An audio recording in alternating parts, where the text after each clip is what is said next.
ગણેશ ચતુર્થીના દિને પારનેરા પારડી ગામે જૂની પરંપરા મુજબ બળદગાડામાં ગણપતિ બાપ્પાનું ભવ્ય આગમન કરાયું। વલસાડના પારનેરા પારડી ગામમાં ગણપતિ મહારાજના આગમન એક અનોખી રીતે કરવામાં આવ્યું। આજના મોડર્ન યુગમાં જ્યારે લોકો મોંઘી ગાડીઓમાં ફરે છે ત્યારે લોકો જે આપણી જૂની પ્રથા છે તે ભૂલી જવા પામ્યા છે। ત્યારે વર્ષો પહેલા આપણે બળદગાડા કે સવારી ગાડીમાં ફરતા હતા, જે આજે જોવા મળતી નથી।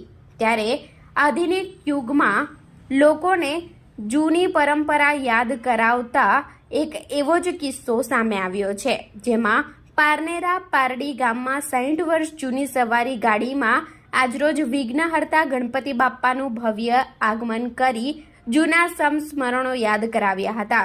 આજકાલ આપણે જોઈ રહ્યા છે કે જૂના જમાનાની ઘણી વસ્તુઓ પાછી માર્કેટમાં આપણને જોવા મળી રહી છે। ત્યારે થોડા જ દિવસો પહેલા આપણે એક લગ્નની જાન પણ બળદગાડામાં જોઈ હતી।